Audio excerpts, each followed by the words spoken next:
Ce n'est qu'une corde à l'arc bien fourni de Hicham El-Hlou. À 35 ans, cet architecte-designer, formé à l'Académie Charpentier de Paris, a aujourd'hui son travail présent à Milan, Paris, New York, Abu Dhabi et Casablanca.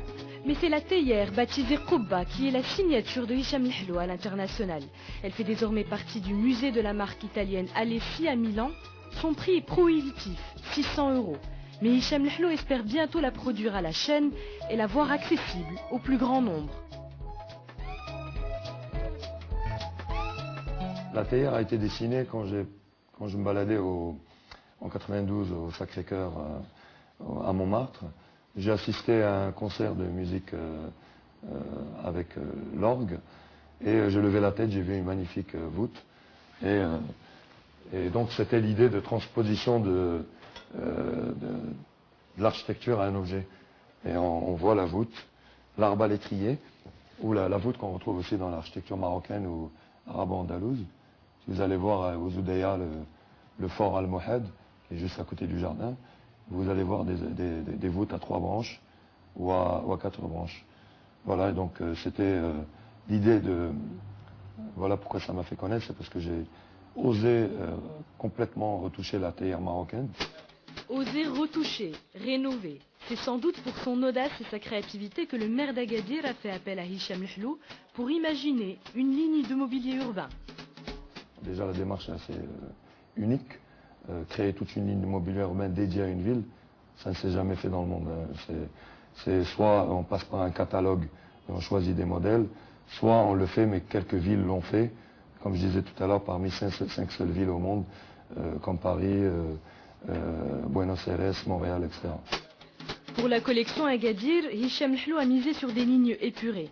Que ce soit pour le logo, les garde-corps, abribus, luminaires, kiosques à journaux, le tout made in Morocco est créé d'une manière expérimentale avec des industriels. Il y a d'autres villes qui sont intéressées, notamment des villes comme Rabat et d'autres villes surtout dans le Golfe, des villes de la taille de Dubaï. Donc je suis en pourparlers pour éventuellement, pourquoi pas, penser à faire des choses. Son travail au Maroc et dans les pays du Golfe a valu à Hicham El-Hlou les honneurs du livre In the Arab World Now, un livre édité par une célèbre galerie parisienne, la galerie Enrico Navarra. Il y est décrit comme un des 10 designers les plus créatifs du monde arabe. Donc, ce qui est extraordinaire, c'est que je figure dans un livre avec des gens que j'ai étudiés à l'école, même Jean Nouvel, etc. Et je fais partie d'une nouvelle génération de designers qui ont popularisé le design dans leur pays, qui ont fait connaître le design dans leur pays, mais en dehors de leur pays. Faire valoir son travail en dehors de son pays n'est pas chose aisée. Pourtant, Hicham El-Hlou a été appelé au nord de la France, en Normandie, où il a dessiné une collection pour Bronze de France. Voici notre partie.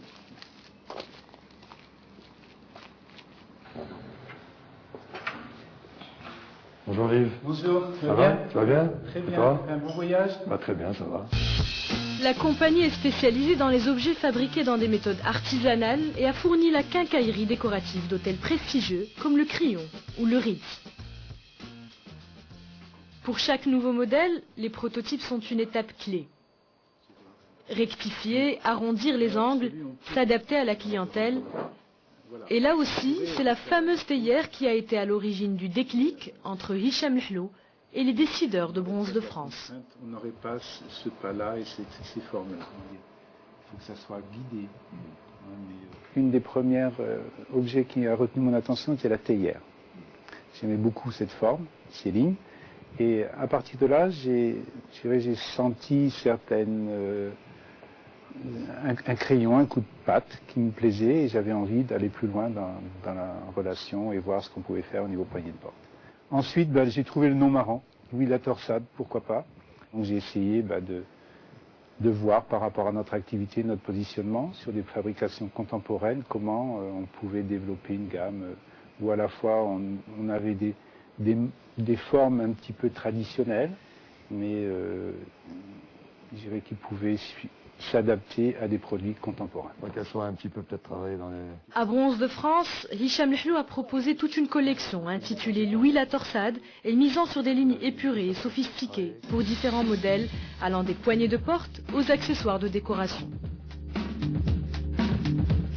L'idée c'était de reprendre un motif architectural ou une torsade, communément la torsade Louis XIII, on trouvait un nom assez ludique en l'appelant Louis la torsade, et trouver une ligne complètement contemporaine. C'est comme si on voulait donner un renouveau au style Louis XIII, comme un petit peu ce qui a été à Fès, ce que je suis en train de faire à Fès, un renouveau de la dinanderie pour les artisans d'inandier de la ville de Fès. Donc épuré au maximum, mais toujours avec un cachet mais sans tomber dans le folklore.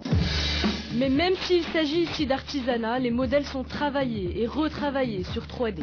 Une étape désormais indispensable.